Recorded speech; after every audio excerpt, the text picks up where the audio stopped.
Hard to believe that this will be a sea of people tomorrow. The anniversary of the bombing of Darwin. I'm really quite surprised.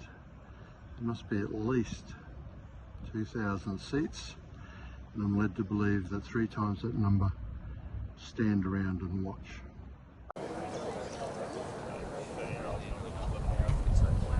Ladies and gentlemen, please be upstanding for the arrival of His Honoured Professor, the Honourable Hugh Peggy, the Administrator of the Northern Territory, and Ms Ruth Jones.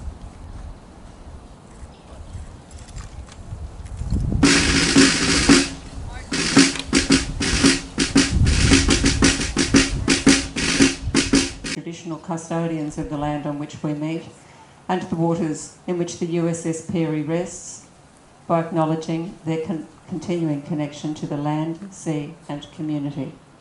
My name is Linda Fazeldine, and it is my great privilege to be your Master of Ceremonies today.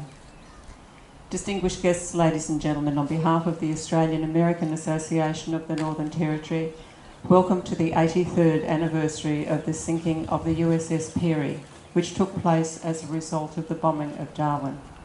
I would like to thank the Right Worshipful the Lord Mayor of Darwin, the Honourable Combat Scalas, and his team for the City of Darwin for always ensuring that we have a beautiful, clear view of the Darwin Harbour for their preparation for this area under the difficult circumstances often brought about by the monsoon season. But this morning we've been blessed and we don't need the umbrellas.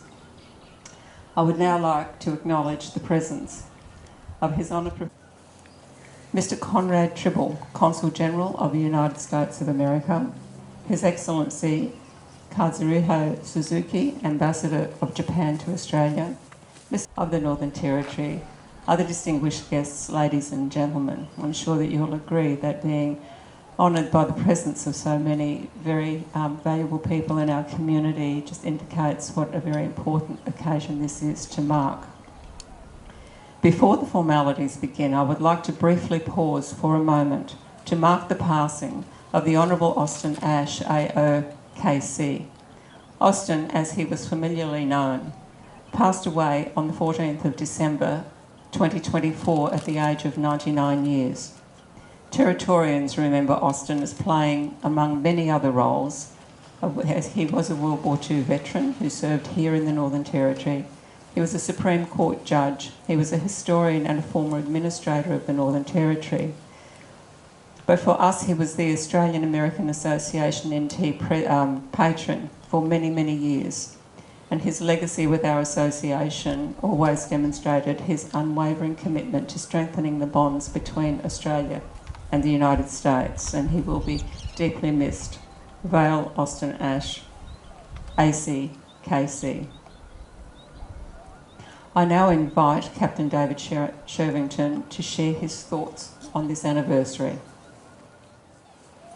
Distinguished guests, of which there are many here today, it is a privilege to have you. A special mention to the survivors and descendants of the Peary, but also our fellow U.S. servicemen and women who are here today. It is a special day for the United States. 83 years ago today, 88 brave American sailors perished in the sinking of the Peary in the biggest air raid in Australia's history. We remember and pay our respects to them, but we also remember those that number among the 236 others who were killed that day in Darwin, as well as the 2 Imperial Japanese Navy aircrew who were shot down over the skies of Darwin. Led by her captain, Lieutenant Commander John Birmingham, who went down fighting the ship, the 4-funnel destroyer Peary would have been a highly distinguishable and valuable target sitting an anchor in Darwin Harbour on that day, and she was subject to a ferocious attack of dive bombers that left her with very little chance of escape. I would draw your attention to the words of Commander Herb Krylov from the U.S.S. William B. Preston, who was alongside the Peary that day and witnessed the carnage in the harbour. He paints a vivid picture of the scene. The USS Peary was abeam to starboard, perhaps 300 to 400 yards distant, when we were both strafed and bombed. In seconds, Peary was enveloped in a ball of flame. She continued detonating until disappearing from view. The explosion was blindingly bright. and when you opened your eyes, it took time to adjust so you could see again. The Peary blast made us feel as if every uncovered part of our bodies was on fire. If they were 400 yards away, imagine what those brave surviving sailors of the Peary felt in the water. The Australian gunner Jack Mulholland, who was defending Darwin ashore, wrote that the harbour behind us was a storm of water, rising like geysers, and a good area of it was covered with burning oil. It produced a billowing black smoke. The harbour was a cauldron of carnage. As she sank beneath the waves within 10 minutes of the raid's commencement, many witnesses recount that the forward guns of Peary were still firing away at the Japanese aircraft, desperately fighting until the very end. There were many brave actions in Darwin that day, but probably none more so than the sailors of Peary, manning her anti-aircraft guns as she sank beneath the boiling waves of Darwin Harbour, protecting our fellow Australians. The sailors of Peary died with honour, fighting a long way from their homes and their families, but they died fighting alongside friends and allies, and they gave their lives protecting Australians. Today, 83 years later, old foes and allies gather together, Australians, Americans, Japanese, and we stand united and stronger than ever, side by side, remembering the past, but preparing for an uncertain future. We salute our fallen, but we do not forget their sacrifice. Thank you. Thank you, Captain Sherrington. I now invite Mr. Conrad Tribble, Consul General of the United States of America, to address us. Thank you and good morning, Administrator, Your Honor, other distinguished guests. It is a special privilege, but I would like to start first by acknowledging the Larrakia saltwater people, on whose beautiful lands and in front of whose waters we gather today. I would also like to acknowledge all of the veterans, including the U.S. service members and military who are here with us today. Particularly grateful for the presence of Major General David Sanford, all the way from Fort Belvoir in Virginia, for this commemoration from the Defense Logistics Agency, to highlight the importance of this kind of event. It is an honor to stand here at this memorial to pay tribute to the brave sailors of the U.S.S. Peary and to reflect on the enduring ties between the United States and Australia. As we've heard, as we've read, the story of the Peary is one of bravery and resilience.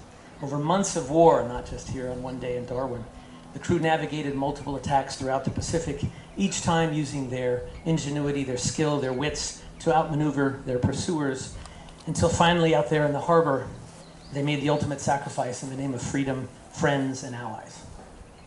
To the people of Darwin, who have preserved this memory with such respect and care, we thank you.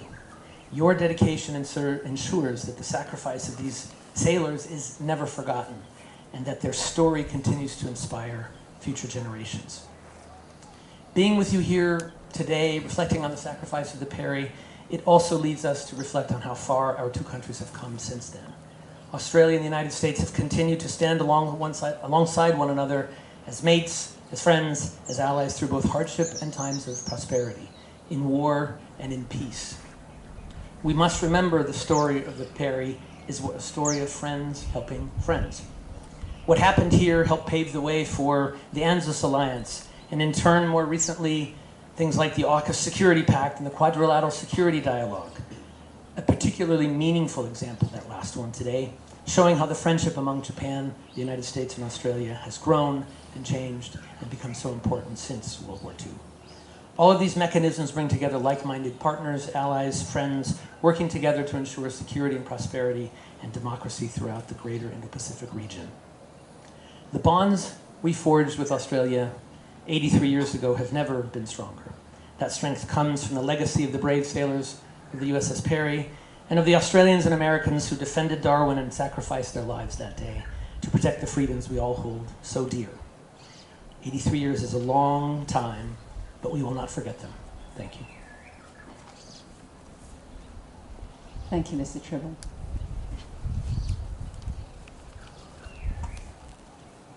I'm now pleased to invite His Excellency Kajihiro Suzuki, Ambassador of Japan, to speak.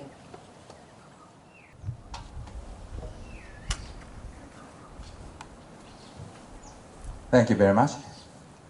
Before I begin my remarks, I'd also like to acknowledge the traditional custodians of the land on which we meet today and pay my respect to their elders, past, present, and emerging.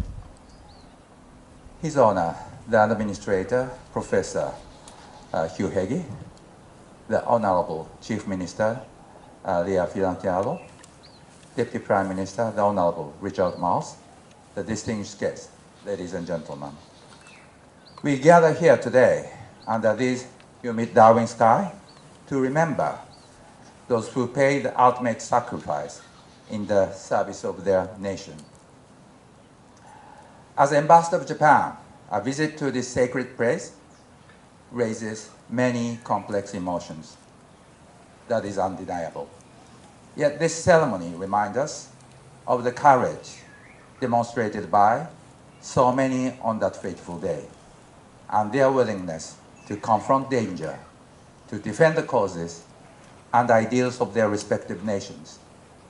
The fact that we, Japan, Australia, and the United States, meet here 83 years later as friends speaks volume about the efforts of generations, past and present, to forge closer ties between our peoples, ties that have withstood the test of time and have only grown stronger. Last year, Darwin hosted a trilateral defense ministers meeting between Japan, Australia, and the United States. To have this meeting take place in the part of Australia that suffered the most damage during the Pacific War gave a great significance. I myself accompanied 3 defense ministers during the memorial service at the Darwin Cenotaph. Seeing all 3 ministers lay wreath was a profoundly moving experience. Without doubt, post-war reconciliation between our peoples would have been far more difficult without efforts of citizens associations like Australian American Association of the Northern Territory. Through their generosity of spirit and desire to create lasting bonds between people, they have led the way in bringing us together. And it is to them that we owe a great deal of gratitude. This year, Australia will again host a training between Japan Ground Self-Defense Force, Australian Army, and U.S. Marines. The troops of our nations will share plans and jokes, and by doing so, we'll learn more about each other and each other's ways of life. New friendships will be made, and older acquaintances renewed. It will serve as a living proof of the power of reconciliation and how our democracies stand together in mateship. This is the legacy we create for those who will come after us, and long may it endure. Rest in peace. Thank you. Thank you, Your Excellency.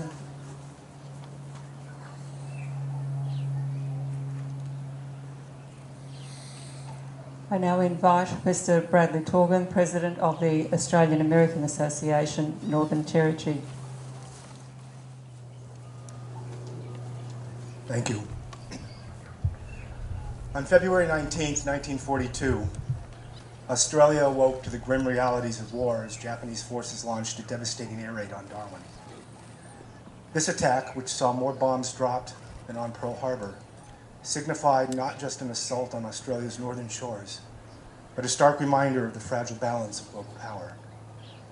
Among the casualties was the U.S.S. Peary, whose remains rest in Darwin Harbor to your left.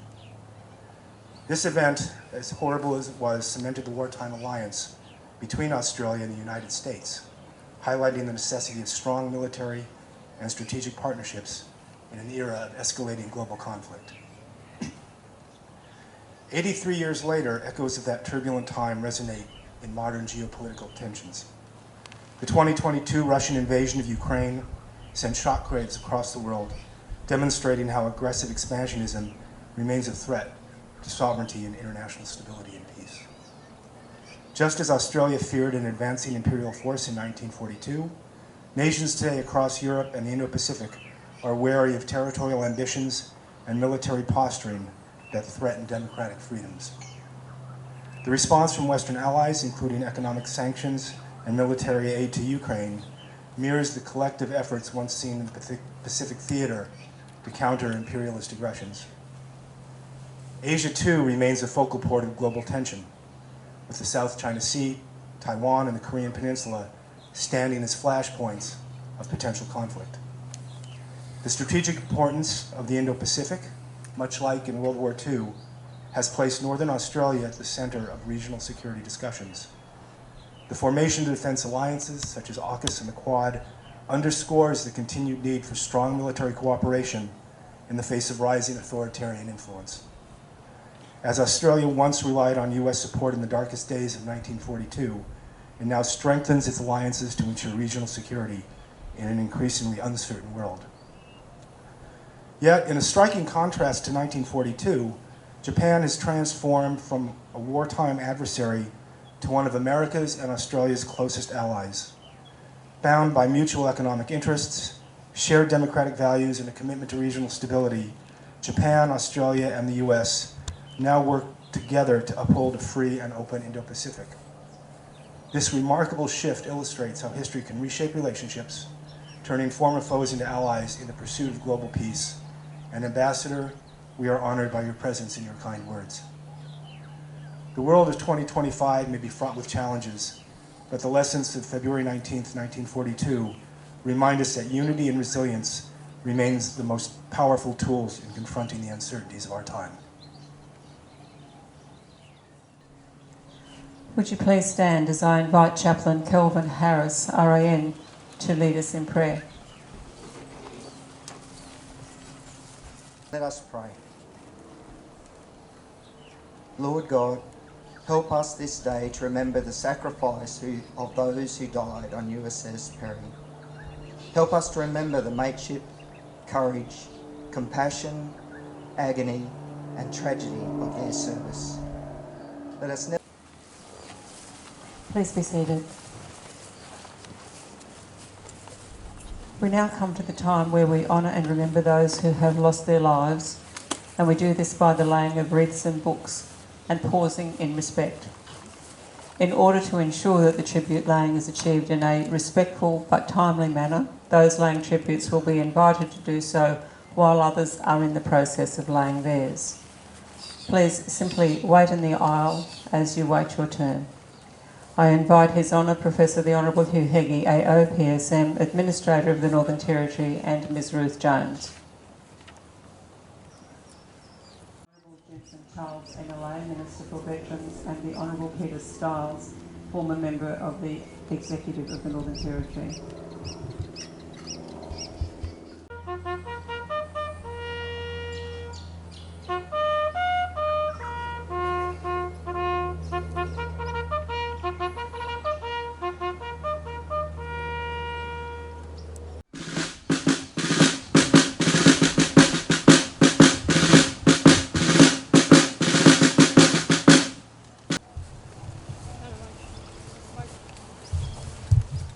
As we conclude this little bit of footage for the Australian American Association Queensland branch, I just thought I'd give you a little bit of the feel of how many people actually turn up to the main event, which is at 9:30 at the Cenotaph here in Darwin.